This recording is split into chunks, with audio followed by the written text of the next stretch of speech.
Dentro de las diapositivas hay bastante información como para que ustedes puedan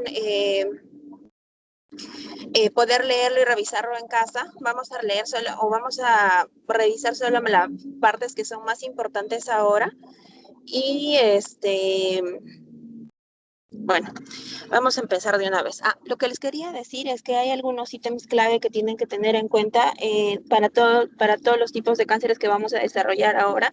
Y al final, si nos da tiempo, podemos hacer unas preguntas para verificar el aprendizaje. Entonces, siguiente, por favor. Vamos a hablar primero acerca del cáncer de hígado, que es el tumor, o conocido también como hepatocarcinoma, que es el tumor primario de hígado más frecuente, es más del 90% de los tumores hepáticos y se presenta en aproximadamente el 85% de los pacientes que tienen diagnóstico de cirrosis. Es la quinta causa más común de cáncer a nivel mundial y es la segunda causa principal de muerte en pacientes varones después del cáncer de pulmón. La siguiente.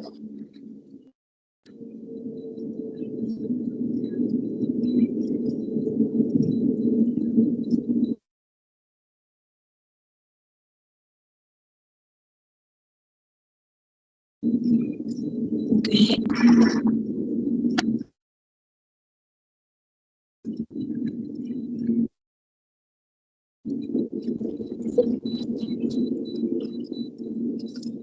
Ok. Ya, en cuanto a la etiología, las principales causas son la hepatitis B, la hepatitis C y la enfermedad hepática.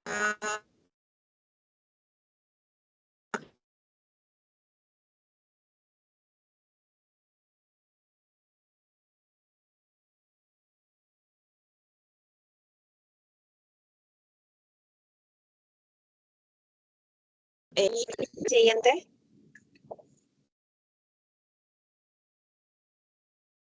¿No? Okay. Ya, ahí me escuchado mejor. Ya.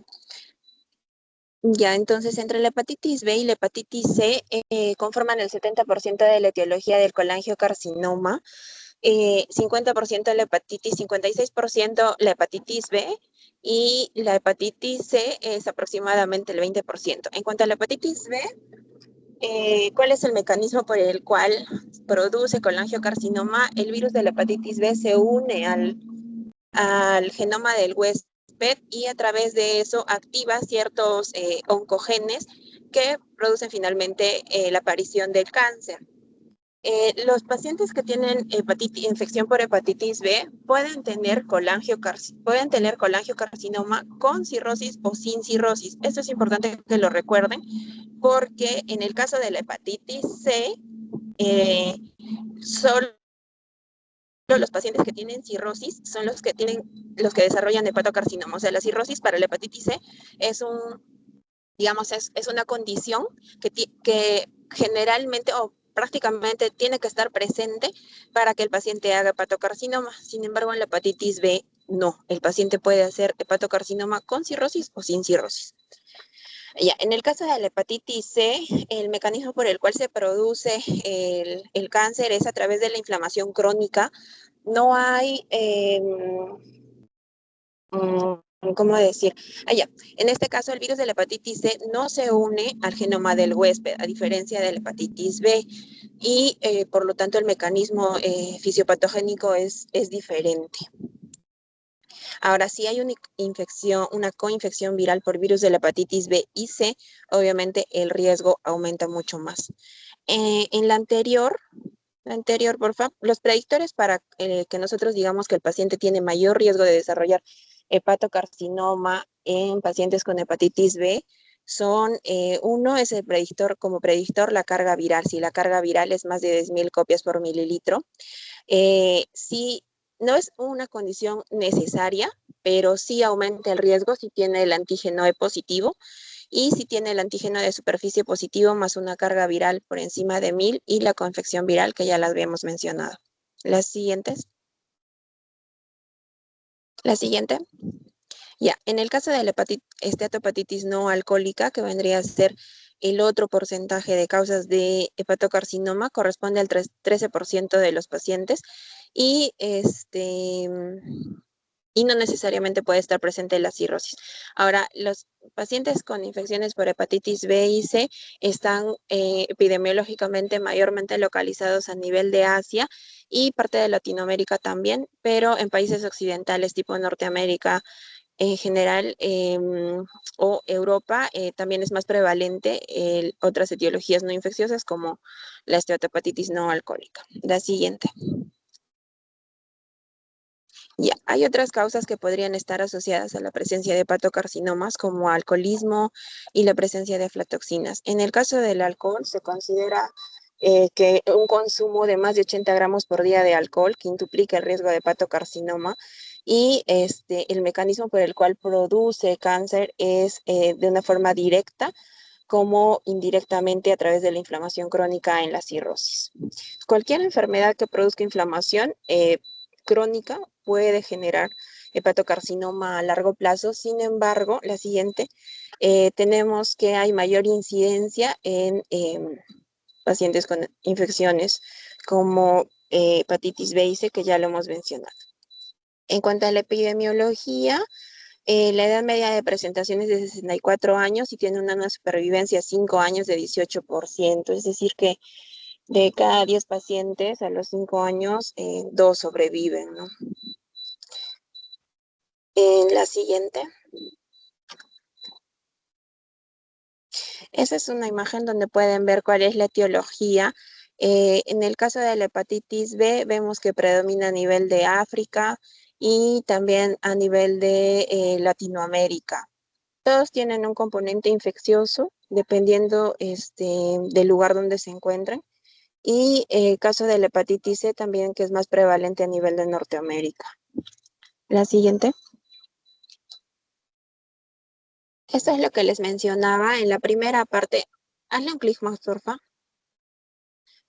En cuanto a la incidencia que tiene por año, los pacientes con un child con cirrosis, que tienen un child A o child B y que tienen infección por hepatitis B o C, tienen una incidencia de 3 a 8% por año y una incidencia mucho menor en otras causas que es lo que también ya se había mencionado. La siguiente.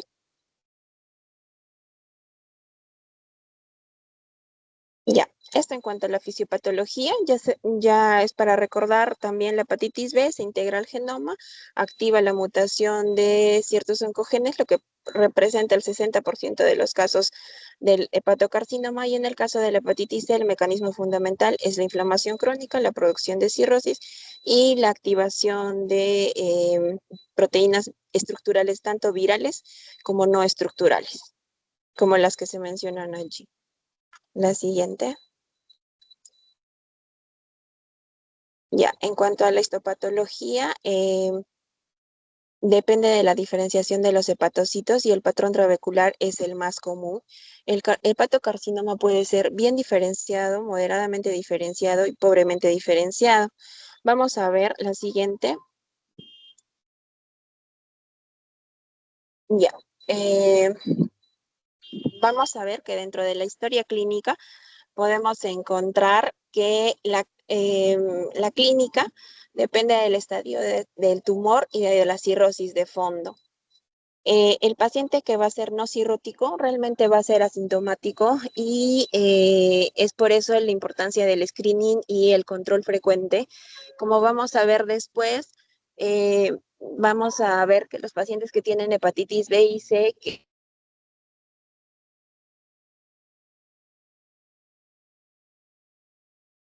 tiene que ver con controles, perdón, cada 6 meses, en realidad, cada 6 meses con controles de ecografía y también con controles de alfa-fetoproteína. Y los pacientes que son cirróticos van a tener complicaciones propias de la cirrosis, pero que no van a ser específicas como tal para decir que si presenta este síntoma tiene hepatocarcinoma. Hay otros pacientes que pueden debutar con síndromes paraneoplásicos, pero que son diversos. En este caso, la hipoglicemia también. Está bien la analítica. Dentro de la analítica, lo que nosotros vamos a encontrar pacientes que ya son cirróticos van a tener alteración del perfil hepático. Dale un clic más, por favor. ¿Qué es lo que nosotros tenemos que pedir en general a estos pacientes? Análisis o perfil hepático que incluyen TGO, TGP, fosfatasa alcalina y GGTP. También pruebas de coagulación, TPT y NR, sobre todo en los pacientes que ya son cirróticos.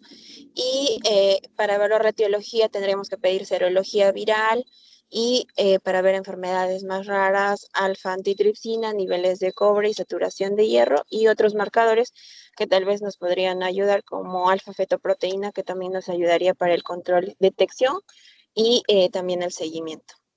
Siguiente.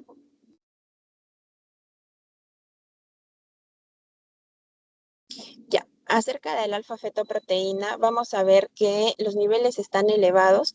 em, en cuanto más avanzado esté el tumor. Sin embargo, si nosotros tenemos tumores que son muy pequeños, los niveles de alfa-fetoproteína no se van a elevar y el hecho de que el paciente tenga una alfa-fetoproteína negativa no quiere decir que no tenga cáncer. Em, ya, la sensibilidad, los valores normales de alfa-fetoproteína son de 10 a 20 y la sensibilidad va a ser del 66% y la especificidad del 80%. Si los niveles se elevan por encima de 200, la sensibilidad, perdón, son mucho más específicos y en el caso de que sea el nivel mayor de 500, tiene una especificidad de más del 90%. Ahora, los niveles séricos de alfa-fetoproteína también pueden estar elevados por otras condiciones, como hepatitis crónica, cirrosis, embarazo y otros tumores de líneas germinales o no germinales. Entonces, para hacer el diagnóstico de hepatocarcinoma, sí nos orienta la alfa-fetoproteína, es más específico cuanto más alto esté, pero no constituye el diagnóstico como tal. Y si el tumor es muy pequeño, aún así puede salir negativo, entonces tenemos que buscar una prueba que nos dé el diagnóstico definitivo, que en este caso vendría a ser la tomografía. La siguiente.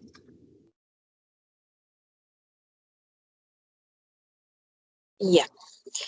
Esta imagen es para recordar lo que habíamos mencionado ya acerca de la diferenciación.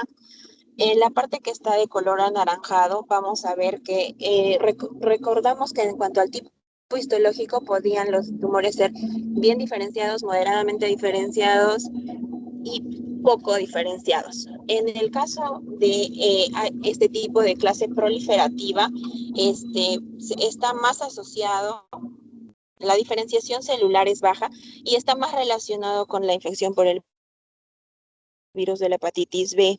Y como vamos a ver luego, tiene mayor predominancia en la siguiente.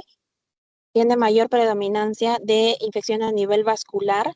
Los niveles de alfa-fetoproteína van a estar mucho más elevados y son tumores más agresivos, a diferencia de la otra parte que es la parte verde, que son la anterior, que son los tumores de clase no proliferativa, que van a estar más asociados con esteatosis hepática o con un tipo de patrón colestásico, asociados a otras causas tipo alcohol, hepatitis C o esteatopatitis no alcohólica, la siguiente, y que van a tener menor invasión vascular, los niveles de alfa-fetoproteína van a estar menos elevados y van a ser menos agresivos. Es decir, el que está asociado a hepatitis B es más agresivo, tanto a nivel histológico como a nivel de progresión, de que pueda tener progresión o diseminación a otras áreas. La siguiente. Ya, en cuanto al diagnóstico por imágenes, podemos tener diferentes opciones. Una de ellas es la ecografía. La ecografía básicamente nos sirve para hacer la detección y el screening inicial. Como les dije, es cada 6 meses en los pacientes que tienen riesgo y tiene una sensibilidad del 51%, 87% y una especificidad entre el 80 al 100%. Sin embargo, es limitada para la detección de tumores que sean menos de 2 centímetros. Esto es importante que lo recuerden. Se recomienda realizar la ecografía con o sin alfa-fetoproteína. cada 6 meses para la vigilancia de hepatocarcinoma en pacientes de alto riesgo. La siguiente. Ya, en cuanto a las imágenes, tenemos la tomografía. La tomografía es prácticamente el gol estándar.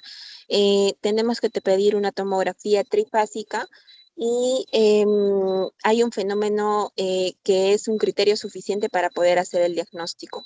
Ahora, también podemos pedir resonancia, que también tiene una mayor sensibilidad de 77 al 90% comparada con la sensibilidad de la tomografía, pero sí, que es de 65%, pero si comparan la especificidad, ambas tienen hasta un 96-97% de especificidad.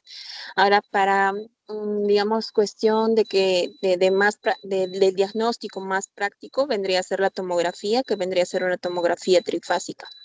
Ahora, la Asociación Americana de Radiología ha establecido una serie de parámetros a través de los cuales nosotros podemos identificar cuáles son las lesiones que potencialmente son benignas o malignas, la siguiente, y informar o estandarizar el informe de ellas, ¿no? Entonces, a nivel radiológico, a nivel hepático, se clasifican del 1 al 5 y el grado de 5 o quinto es compatible definitivamente con carcinoma. Y el 1 es definitivamente benigno, ¿no? Siguiente. Ya, esto que sí es pregunta de examen y también es muy importante que lo sepan y que recuerden, es el fenómeno de washout que nosotros observamos. El fenómeno de washout que nosotros observamos en los pacientes viene a constituir cuando nosotros tomamos la tomografía en 3 fases, fase arterial, venosa y tardía. Dentro de la fase arterial, la lesión tiene un mayor hiperrealce a nivel de la fase arterial, sin un borde en relación con el parénquima hepático de fondo. Y esta hiperrealce que tiene esta lesión se lava cuando nosotros tenemos fase venosa o fase retardada. Como ven en la imagen de la parte superior, hay una lesión nodular a nivel hepático que capta contraste y tiene hiperrealce. Y en la fase venoso tardía se lava la lesión. Este criterio de tomografía es un criterio suficiente para nosotros poder decir este paciente tiene hepatocarcinoma y no necesita que le hagamos una biopsia adicional, ya que tal vez en la biopsia podemos correr el riesgo de hacer mayor diseminación tumoral. Entonces es el único cáncer que nosotros podemos hacer el diagnóstico con tomografía. La siguiente. Me refiero a diagnóstico definitivo, porque en cuestión de diagnóstico digamos, como vamos a ver después, pueden haber alta sospecha, pero diagnóstico definitivo sí lo podemos hacer directamente con tomografía. Y ahí en las imágenes van a poder observar cómo en la fase arterial tiene una mayor captación y cómo se lava en la fase venosa, y en la fase tardía toma una condición mucho más hipodensa en relación a el resto del parénquima hepático. La siguiente. Ya, entonces en la biopsia de hígado no se realiza de forma rutinaria y la sensibilidad es del 66 al 93%, pero como ya les había mencionado, el procedimiento puede tener el riesgo de diseminación tumoral y sangrado. La siguiente.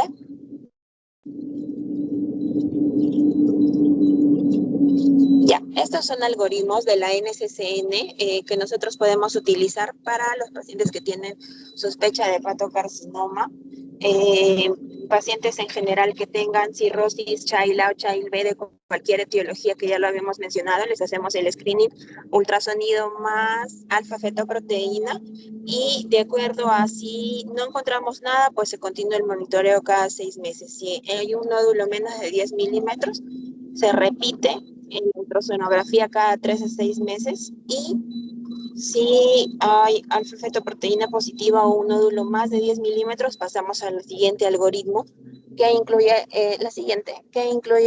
la solicitud de la tomografía, que también ya lo habíamos mencionado. Y de acuerdo a eso confirmamos diagnóstico o estamos frente a una lesión completamente benigna. La siguiente. Y una vez que se haya confirmado la neoplasia, nosotros tenemos que ver si es resecable o irresecable. En caso de que sea resecable, podemos ir a cirugía, lo cual vendría a constituir como el tratamiento definitivo. Y en caso de que sea irresecable, dependiendo también del estadio y del estado funcional del paciente, tendríamos que ir a quimioterapia adyuvante. La siguiente. Ya, en cuanto a la estadificación, vamos a utilizar esta estadificación de cáncer de hígado de la Clínica de Barcelona, que lo estadifica en grados de 0, A, B, C y D.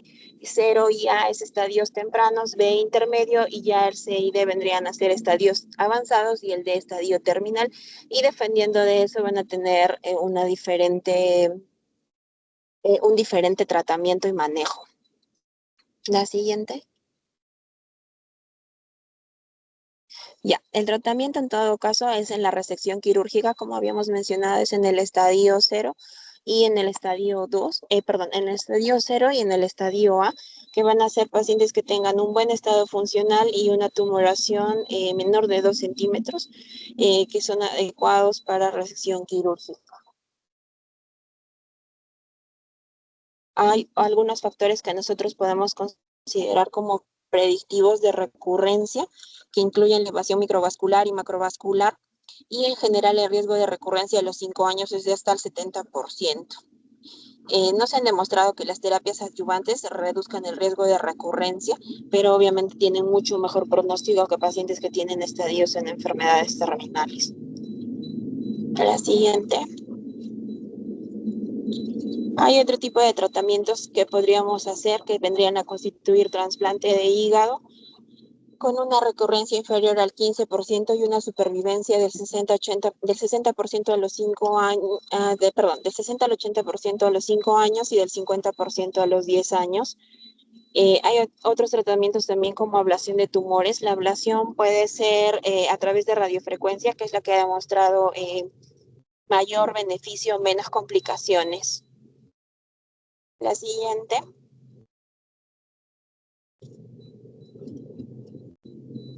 Ya, hay otro tipo de terapias también con las terapias transarteriales que sirven para el estadio intermedio B y finalmente la quimioterapia sistémica, que son pacientes que están en un estadio avanzado o un estadio tipo C con función hepática preservada, pero ya tienen un ECOG menor de 1 a 2 y que sí hay invasión macrovascular o diseminación a nivel extrahepático.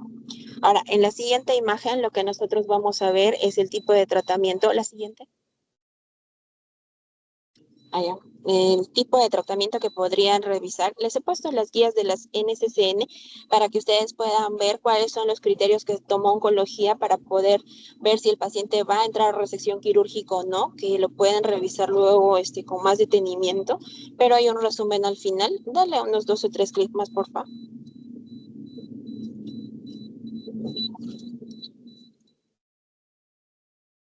Ya, la siguiente. Ok. La siguiente. Ya, finalmente vamos a ver esta imagen en donde nosotros podemos ver de acuerdo al estadio 0 temprano cuál va a ser el tratamiento. En estadio 0 va a ir directamente a ablación o resección.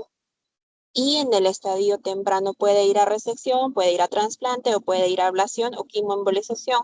Los estadios intermedios van a quimioembolización directamente y el estadio avanzado va a terapia sistémica. En este algoritmo le pone atezolizumab más bevacizumab, pero como habíamos visto también, de primera línea en pacientes que tienen un CHAILA, podrían entrar también al uso de sorafenib. Y en estadios terminales solo es terapia de soporte. Lo siguiente que quiero que vean en esta imagen es la sobrevida. En pacientes que tienen estadio temprano, 0 o estadio A, la mediana de sobrevida a 10 años, la mediana de sobrevida es 10 años para los pacientes que están después de trasplante y más de 6 años para los que van a resección a ablación. Para pacientes que tienen estadios terminales tipo D, la mediana de sobrevida es 3 meses. Obviamente, un pobre pronóstico y pobre sobrevida. La siguiente. El diagnóstico diferenciales con otras enfermedades que hay a nivel hepático y que pueden ser muy variadas. La siguiente. Y el pronóstico, como les dije, la supervivencia a 5 años es del 18%. Y los pacientes que tienen niveles altos de alfa-fetoproteína se asocian con hepatocarcinoma poco diferenciado y el pronóstico es desfavorable. Igualmente, los pacientes con infección por virus de hepatitis B y antígeno E, si tienen más carga viral, el pronóstico empeora. Y está asociado también a pacientes que tienen con diabetes mellitus u otra enfermedad inflamatoria crónica, también tienen un pronóstico más desfavorable. Eh, en este caso, ya vamos a terminar, ya hemos terminado con lo que es hepatocarcinoma. Vamos a hacer un pequeño break de 5 minutos y vamos a hacer la siguiente, la siguiente parte de la clase. ¿Ok?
Chicos, ¿me escuchan ahora?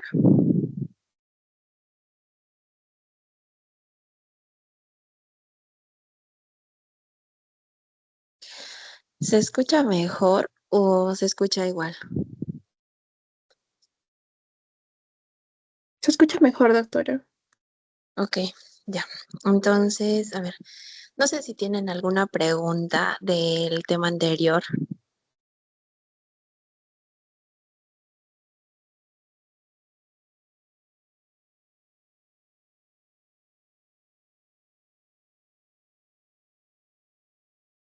Bueno, entonces si no hay preguntas, pasamos con los otros temas.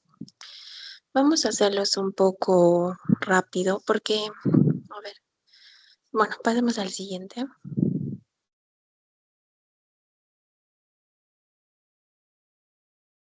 Ya, entonces vamos a hablar acerca del colangiocarcinoma y lo siguiente que vamos a ver es la neoplasia de vesícula biliar. Con respecto al colangiocarcinoma, la siguiente,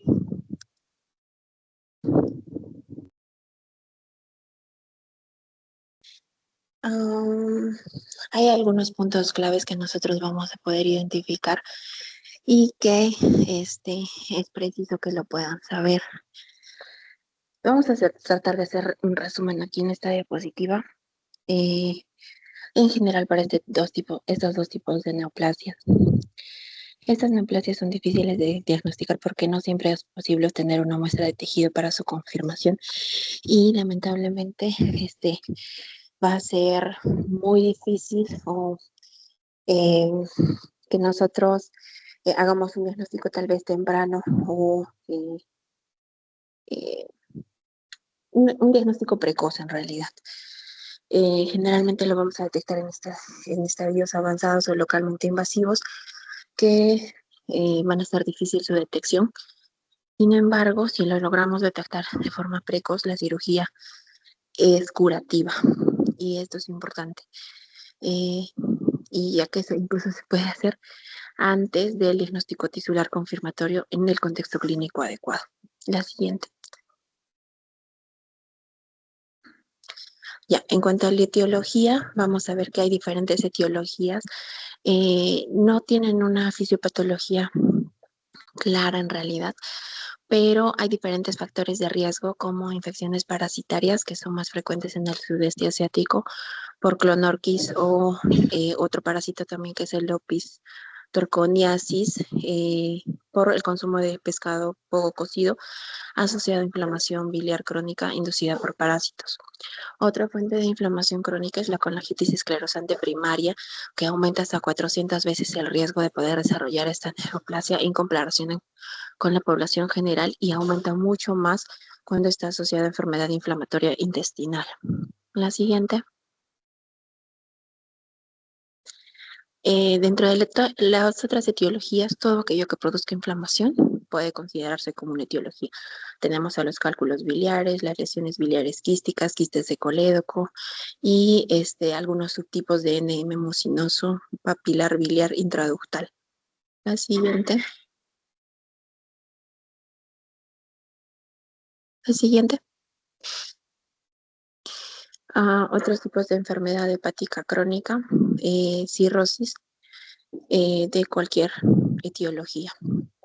Estilos de vida, factores medioambientales y metabólicos, enfermedades como diabetes mellitus tipo 2, obesidad, consumo de alcohol, tabaquismo también aumentan el riesgo y otras exposiciones como al albesto, al torotras y a otras sustancias como el dicloruro de propileno. También se ha asociado con alguna predisposición genética, sobre todo cuando se asocia a neoplasias a nivel de colon eh, o en algunos casos como fibrosis quística. La siguiente. Encuentro epidemiología, no, epidemiología, ya. Van a constituirse como el segundo tumor hepático primario más común eh, y representan el 10 a 15% de todos los NM hepatobiliares. La incidencia aumenta con la edad, es más prevalente en varones y se diagnostica con mayor frecuencia entre los 50 a los 70 años. Sí, vamos a tener diferentes subtipos o diferentes tipos de acuerdo a la localización anatómica. En el caso de la localización periliar ocupa el 50% de los casos, a nivel distal el 40% y a nivel intrahepático 10%. Es decir, que de todo este tipo, digamos, de enema que afecta a la vía biliar, el periliar es el más frecuente, con el 50% de los casos. El siguiente. Siguiente. Ya, en cuanto a la fisiopatología, como ya habíamos dicho, la inflamación crónica. Hay algunos oncogenes que nosotros podemos encontrar que se producen mutaciones como el KRAS y el P53, que son las más frecuentes. La siguiente.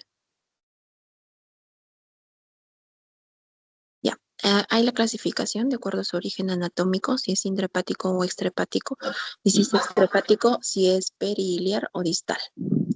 El grupo histológico, más del 95% son adenocarcinomas y todos los pacientes con colangiocarcinoma sospechoso o confirmado deben ser evaluados para detectar metástasis a distancia. Y generalmente casi el 75% de los pacientes presentan este tipo de enfermedad no resecable al momento de la presentación. La siguiente. Ya, en cuanto a la ubicación, va a ser básicamente en función de su clasificación anatómica, intrahepático, periliar y distal. Y la siguiente, en cuanto a la morfología, vamos a encontrar que son tres: formador de masa, infiltrante periductal y de crecimiento intraductal. En la siguiente diapositiva, lo que vamos a poder ver es una representación de acuerdo a la localización y la siguiente, de acuerdo también a este el tipo morfológico, los que son intraductales, que corresponden a un 10 a 20% del total, que van a ser obviamente intrahepáticos, que pueden localizarse a nivel de la periferia o pueden estar más cercanos al ilio. Los intraductales, que van a presentar un crecimiento dentro del propio conducto, que van a corresponder al 50-60% y que generalmente tienen localización periliar, que como habíamos visto eran los más frecuentes, y los periductales, que son alrededor de las paredes, que van a constituir el 20 a 30%.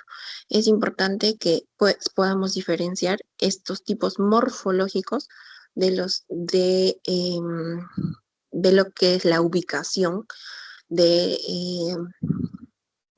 los tumores que vienen a ser, digamos, de acuerdo a la clasificación anatómica. Es diferente la morfología que tiene el tumor como tal a la clasificación anatómica que tiene. El siguiente. Ya, ahí vamos a ver entre los dos tipos morfológicos. eh, a ver, el que es formador de masas, que en la apariencia radiológica, en la tercera columna, que se va a ver que son a menudo masas más grandes y bien delimitadas de bordes irregulares y que puede haber realce periférico cuando nosotros le pedimos una tomografía con contraste. Van a tener invasión temprana y más agresiva hacia las ramas de la vena porta y también tendencia a las metástasis intrahepáticas. El infiltrante periductal, que es el que crece a lo largo del conducto biliar, son tumores que son de más longitudinales o más alargados, no hay una masa como tal asociada y producen la estenosis del conducto subyacente. Tienen diseminación linfática y también tienen mal pronóstico. Y en el caso de los intraductales, tienen mejor pronóstico y son detectados en etapas más tempranas debido a que como el crecimiento es intraductal dentro del conducto, van a presentar síntomas de forma más temprana que generalmente son que es ictericia. Entonces el paciente va a acudir más pronto a los servicios de salud y se va a poder hacer una detección más precoz. La siguiente. Ahí podemos ver una imagen anatómica de la lesión que tenemos a nivel del conducto hepático izquierdo. Esta es una pieza ya quirúrgica, ¿no? Es un tumor de Klatskin tipo 3B. Siguiente. En esta imagen lo que van a poder es ver la clasificación del tumor. El tipo 1, que solamente está por debajo de la confluencia del conducto hepático izquierdo. El tipo 2, que alcanza la confluencia, pero no afecta los conductos biliares. El tipo 3A es la confluencia más el conducto hepático derecho, el 3B confluencia más hepático izquierdo y el 4 la confluencia y ambos conductos ya sea de forma contigua o en forma multicéntrica, ¿no? Es decir, en varios puntos. La siguiente. Ya, la historia clínica va a depender de la localización y del tamaño de la lesión. El intrahepático, los síntomas son inespecíficos en general, pueden producir ictericia y colangitis en presencia de obstrucción de la vía biliar, pero los síntomas aparecen en etapas tardías. En el extrahepático, los síntomas son en etapas tempranas, debido a la obstrucción de la vía biliar, alteración del perfil hepático, ictericia, y en casos avanzados ya hay otras complicaciones como masa palpable, vasititis. Entonces, en la exploración física, eh, es importante, además de ver si hay algún síntoma concomitante que nos pueda orientar, también es importante ver el estado nutricional y la función hepática o la reserva hepática que vaya a tener el paciente. Hay un signo característico que es el signo de Courvoisier-Terrier, que es una identificación de la masa palpable en el cuadrante superior derecho, indolora, ¿no? En caso de que nosotros tengamos pacientes con ascitis o hipertensión portal, son signos de mal pronóstico y generalmente están asociados a enfermedad irresecable. La siguiente.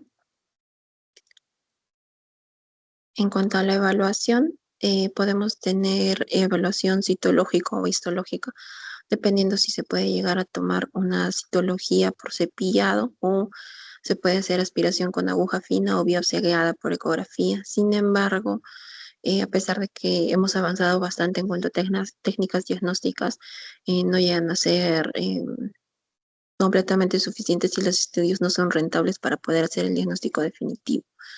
Y siempre es que en el contexto clínico adecuado la cirugía está indicada incluso sin una confirmación tisular.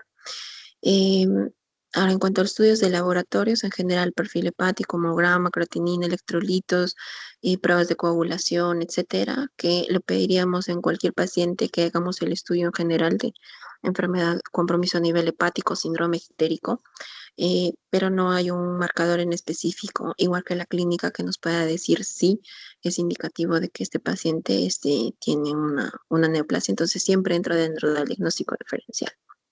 Podemos encontrar niveles altos de de CA19-9 o CEA que están asociados, pero no son 100% diagnósticos. La siguiente. En el siguiente, ya, podemos tener otros estudios de imágenes como ecografía y tomografía. La ecografía es un estudio que sí nos va a ayudar porque es más accesible en realidad. Nos puede hacer una aproximación diagnóstica inicial, pero no ofrece un diagnóstico concluyente. En el caso de tomografía, tenemos que pedir tomografía trifásica con fase arterial, venosa y portal para aumentar la precisión diagnóstica. Aquí pueden pedir tomografía trifásica de hígado, tomografía trifásica de abdomen o tomografía trifásica de páncreas. Entonces, dependiendo de su sospecha diagnóstica, en realidad aquí podría ser una trifásica de abdomen, lo que se podría solicitar. Si la idea es sospecha de hepatocarcinoma, sería trifásica de hígado. Y si sospecha de un ampuloma en páncreas, trifásica de páncreas. Pero si ustedes no especifican, el resultado va a ser inespecífico igualmente. Y, y también pedir ampliar estudios para el estadiaje con tomografía de tórax en caso de enfermedad metastásica. Siguiente. Y igual, la tomografía nos va a ayudar dependiendo de la localización, ¿no? Intrahepática, ya sea a nivel periférico o intraductal, periliar o extrahepático. En caso de periliar, eh, el hallazgo, a veces uno de los únicos hallazgos que nosotros vamos a poder encontrar son la estenosis a nivel biliar. Entonces tiene que haber alta sospecha clínica, un cuadro, por ejemplo, que tal vez podría ser consistente y y pedir los exámenes de laboratorio y la tomografía de acuerdo a la sospecha que nosotros tengamos, pero sí o sí tienen que recordar que tienen que pedir tomografía trifásica, porque una tomografía simple de abdomen con contraste no les va a ayudar y finalmente van a tener que repetir el estudio, volver a irradiar al paciente, entonces es mejor que lo pidan de inicio si tienen sospecha clínica. La siguiente. Esto nuevamente para ver los hallazgos que podemos tener de acuerdo a la localización y morfología. La siguiente. Ya, esta es una tomografía de un paciente con un colangiocarcinoma a nivel iliar. Tiene, como ven, la parte se ve el hígado, al lado estómago, luego vaso, y la parte que tiene una dilatación de los conductos biliares, tanto derecho como izquierdo, que es proximal a la tumoración. La siguiente. Estudios de imagen que también podemos hacer, la resonancia magnética combinada con la colangiopancreatografía por resonancia es la mejor imagen no invasiva para poder ver el árbol biliar. También podemos tomar en este caso la colangioresonancia y que también podría ser de ayuda. Pero si les preguntan qué le pediría para hacer el diagnóstico, es la TEM trifásica. También se puede hacer otros estudios de tomografía por emisión de positrones, pero no son estudios de rutina. La siguiente. Ya, hay otros procedimientos intervencionistas. Aquí sí es importante que tengan en cuenta la econdoscopía. Bueno, inicialmente la CEPRE, que puede ayudar a la descompresión de la vía biliar y hacer cepillado o biopsia, pero la sensibilidad es baja. Entonces, no ayuda a descartar eficazmente la presencia del carcinoma. Y la CEPRE sí puede estar indicada para el drenaje biliar en casos de ictericia grave o en pacientes con colangitis. El otro estudio diagnóstico que sí o sí nos ayuda es la ecoendoscopía, que también puede hacer biopsia guiada. Tiene mayor sensibilidad que la CEPRE sola, pero aún así sigue siendo insuficiente. Y lo siguiente que podríamos utilizar sería la colangiografía transhepática percutánea, que vendría a ser como un drenaje biliar percutáneo, pero más para tratamiento. Al siguiente. Ya, en cuanto al tratamiento y manejo, la cirugía es la cura definitiva y se puede hacer como tratamiento adyuvante el drenaje biliar, pero eso que un paciente no es un requisito que el paciente entre primero a drenaje biliar para entrar a cirugía, porque generalmente el que entre primero a drenaje biliar retarda la cirugía y no ha demostrado que tenga mayor beneficio, pero si se puede hacer en menos tiempo, estaría bien. La siguiente. Ya, ese es otro tipo de terapias que ya las hemos visto también en hepatocarcinoma, la quimioembolización transarterial, radioembolización, ablación por radiofrecuencia. Siguiente. Ablación por microondas, infusión de la arteria hepática, radioterapia corporal. Ya, estas son opciones que nosotros podemos tener en pacientes que tienen generalmente enfermedad irresecable, por ejemplo, la infusión a nivel de la arteria hepática de quimioterápicos directamente allí, o la quimioembolización, etcétera, o la ablación por radiofrecuencia, generalmente están asociadas a pacientes que tienen más enfermedad irresecable. Y bueno, todos tienen alta tasa de recurrencia a nivel local. La siguiente, el diagnóstico diferencial con cualquier otra enfermedad inflamatoria de la vía biliar. Siguiente. Y el pronóstico generalmente es desfavorable dado que la detección es tardía y la mayoría no tiene una enfermedad resecable. La tasa de supervivencia global a los 5 años es aproximadamente el 8% del colangiocarcinoma intrahepático y del extrahepático el 10% que la verdad en general es baja para ambos, ¿no? Y la cirugía sigue siendo la mejor opción para lograr una curación, pero también tiene riesgos y complicaciones. La siguiente.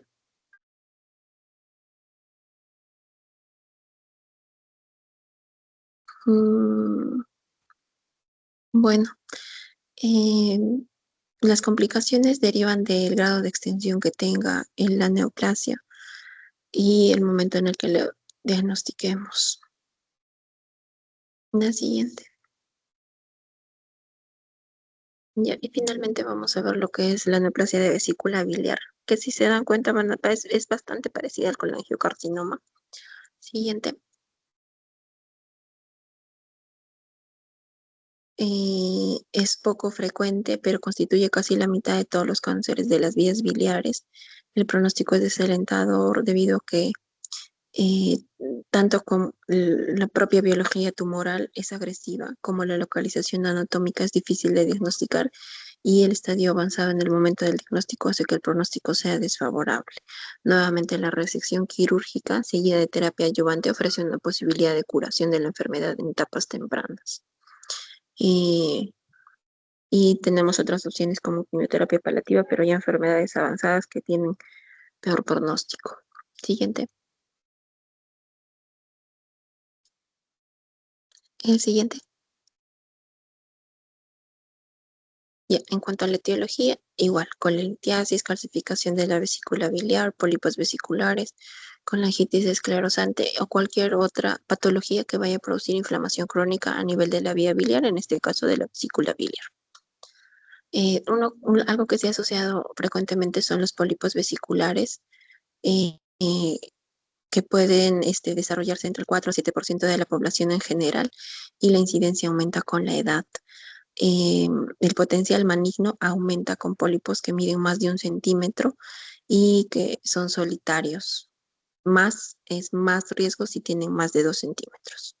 Siguiente. Ya en cuanto a la epidemiología, ya se había mencionado más del 50%. En este caso, más del 50% se detectan incidentalmente durante la colecistectomía.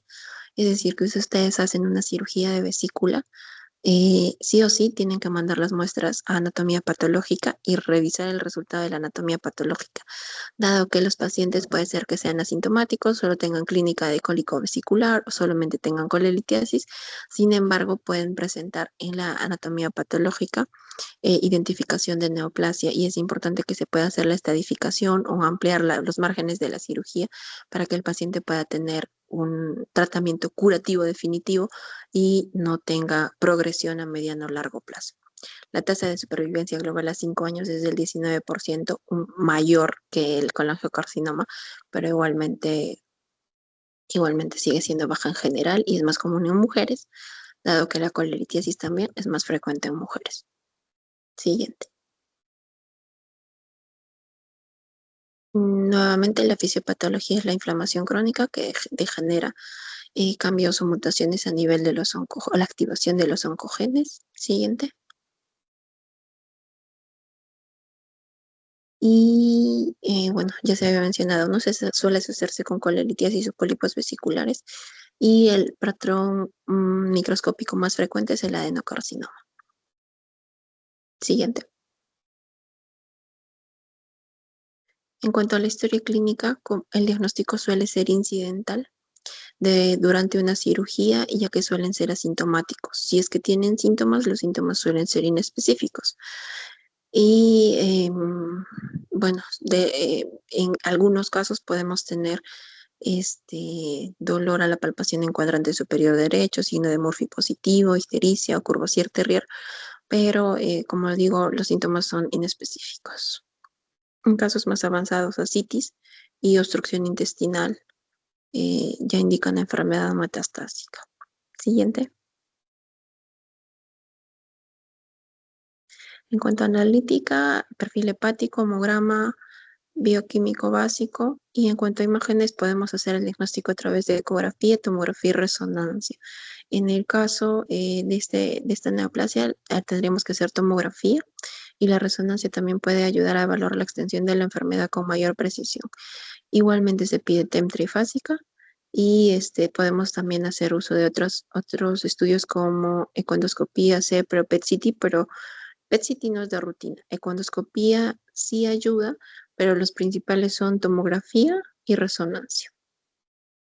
Siguiente.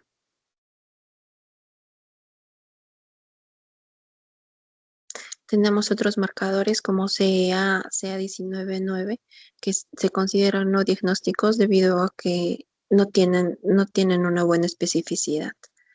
Y pues, lo que sí nos sirve es para hacer pruebas basales que son útiles para monitorizar la respuesta al tratamiento. La siguiente. Una imagen de la vesícula de porcelana a nivel de radiografía. La siguiente. Y una tomografía, ¿no? Donde se puede ver la lesión a nivel vesicular. La siguiente. El tratamiento, cirugía, tratamiento definitivo. Y siguiente. Y esto para que se pueda ver la estadificación. La siguiente. El pronóstico, enfermedad localizada, supervivencia de 69%, enfermedad metastásica regional 28% y metastásica a distancia el 3%. Y los que tienen una estadificación T1A y se resecan por completo, una supervivencia de 5 años cercana al 100%. Entonces es importante el diagnóstico precoz. Siguiente. Bueno, eso sería todo, pero lo que quiero que sí o sí fijen es uno, qué estudio van a pedir, que vendría a ser la tomografía trifásica. En caso de hepatocarcinoma, el fenómeno del washout es un criterio suficiente para que ustedes puedan hacer el diagnóstico. Y en caso de eh, los, los otros dos tipos, que vendría a ser colangiocarcinoma y el enema de vesícula biliar, la trifásica les va a ayudar para poder decir la enfermedad es resecable, es decir, lo puedo operar y se cura, o la enfermedad es irresecable y tengo que ir a terapia adyuvante. Ahora, si la enfermedad es resecable, eh, ¿qué es lo que pasa? Que a veces digamos, para decir que un paciente tiene neoplasia, sí o sí necesita biopsia, pero en el caso de colangiocarcinoma o vesícula biliar y que es resecable imagenológicamente, los pacientes pueden ir sin estudio anatomopatológico a cirugía y el diagnóstico anatomopatológico se confirma luego de la cirugía. Lo importante es tener, digamos, el contexto clínico adecuado, como lo menciona en la guía, en los reportes, para que ese paciente pueda entrar a cirugía curativa y una supervivencia de 100%.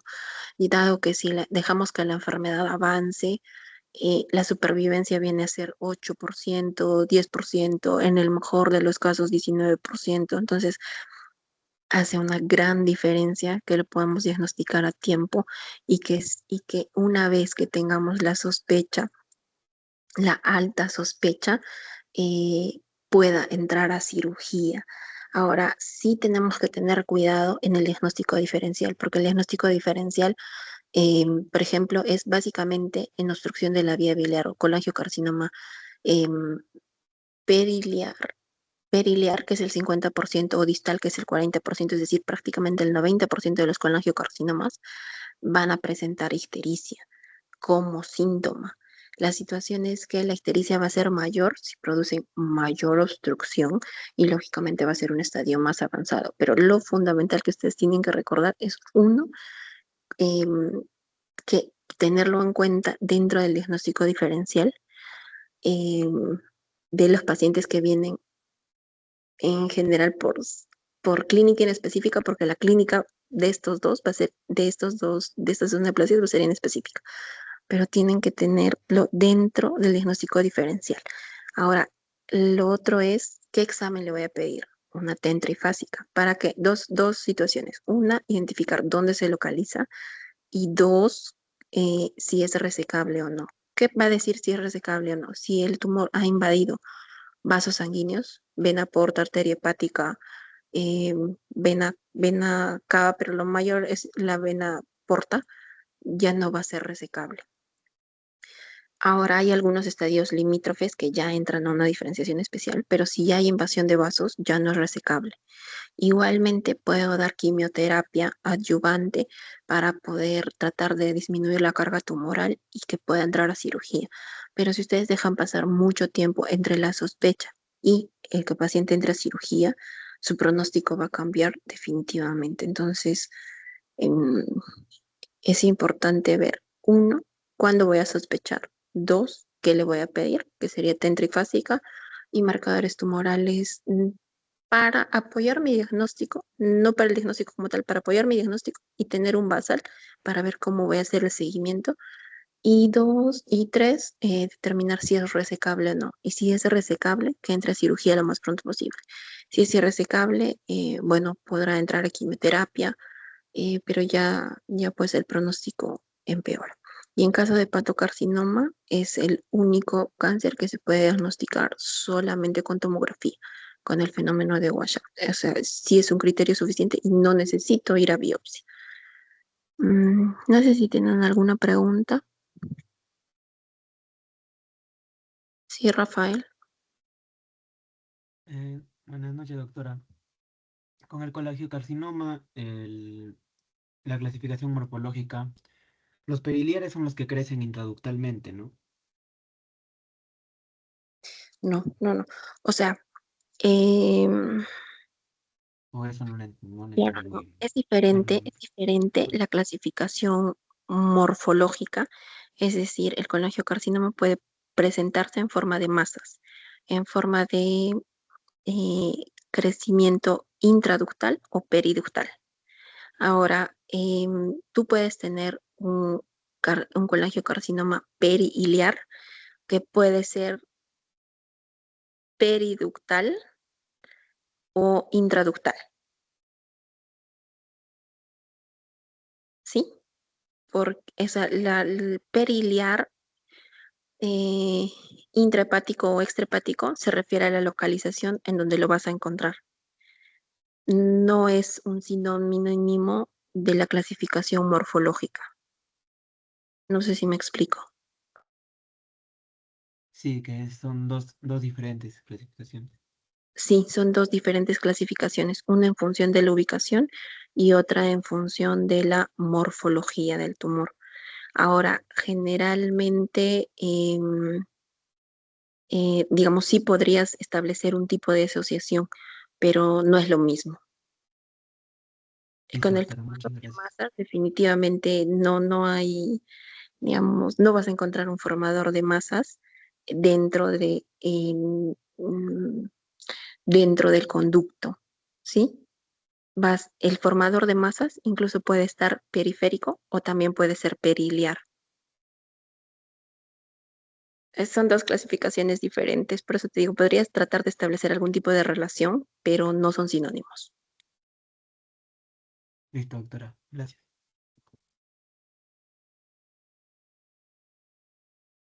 No sé si tienen otra pregunta.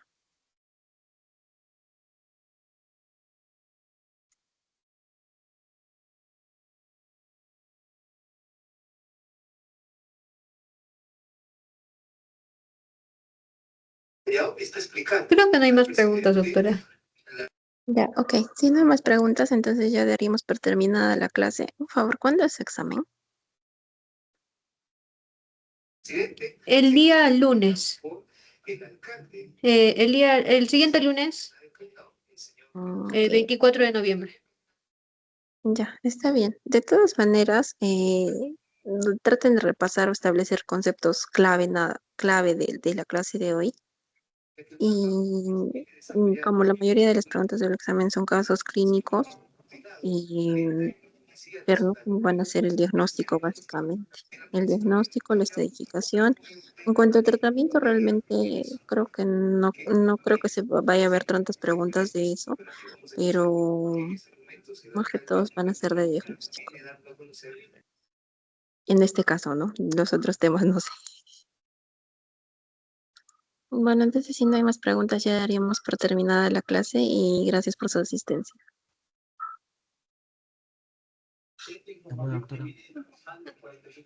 Gracias, doctora. Buenas noches. Buenas noches, Buenas hasta noches, doctora.